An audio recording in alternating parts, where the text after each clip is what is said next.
ఈరోజు గిరిజన సాంప్రదాయాలని కళ్ళకు కనిపించినట్టు నేను 3 ఇయర్స్కి ఇక్కడ ఉండి ఏవైతే చూశానో అవన్నీ బొమ్మల రూపంలో ఈ మ్యూజియంలో ఉంటాయి. గిరిజనుల జీవన శైలి కానీ వాళ్ళ వాళ్ళ ఇల్లులు ఎలా. మీరు చూసే అరకు, పాడేరు లాంటి కొంచెం డెవలప్డ్ ఏరియాస్ కాదు. లోపల గ్రామాలు ఉంటాయి. 70%, 80% గ్రామాలు ఉంటాయి. వాళ్ళు ఇలానే ఉంటారు. ఈ స్కల్ప్చర్స్‌లో ఉన్నట్టే ఉంటారు.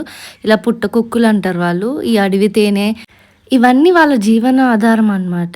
ఇది చూసారంటే నేను చాలా ట్రైబల్ మార్కెట్స్ పెట్టాను. ఏ ఏరియాలో ఉంటే ఆ ఏరియాలో సేమ్ ఇలానే ఉంటారు. ఇలానే వాళ్ళు వాడే ఎక్విప్‌మెంట్స్ అన్నీ కూడా ఇలానే ఉంటాయి. ఒక్కసారి ట్రైబల్ మార్కెట్ చూస్తే క్లియర్‌గా అర్థమవుతుంది. అలానే నేను 'బ్యూటీ ఆఫ్ ట్రైబల్ విమెన్' అని ఒక వీడియో కూడా చేశాను. ఈ వీడియో కింద లింక్ చేస్తాను చూడండి. మార్కెట్ టైంకి మాత్రం వీళ్ళందరూ ఆ చుట్టుపక్కల ఏరియాస్ నుంచి వస్తారు. వాళ్ళవి పండించినవి అమ్మడానికి కానీ, నిత్యావసరాలు కొనుక్కోవడానికి కానీ. ఈ మ్యూజియంలో ఎగ్జాక్ట్‌గా వాళ్ళు ఏవైతే చేస్తారో అవన్నీ క్లియర్ కట్‌గా పెట్టేసున్నారు. ఆ పిక్చర్స్ కూడా చాలా రియలిస్టిక్‌గా ఉంటాయన్నమాట చూడ్డానికి మనకి. వీళ్ళు పెద్ద పెద్ద మిషన్స్ లాంటివి ఏమి యూజ్ చేయరు. పండించినవన్నీ వీళ్ళే చెరగడం గానీ, రాగి తీయడం గానీ ఇవన్నీ వీళ్ళే చేస్తారు. అలానే ఈరోజు ఆదివాసుల దినోత్సవం అంట. ఇవన్నీ చూసాను నేను రియల్‌గా, ఒక ట్రైబల్ మ్యారేజ్ తప్ప.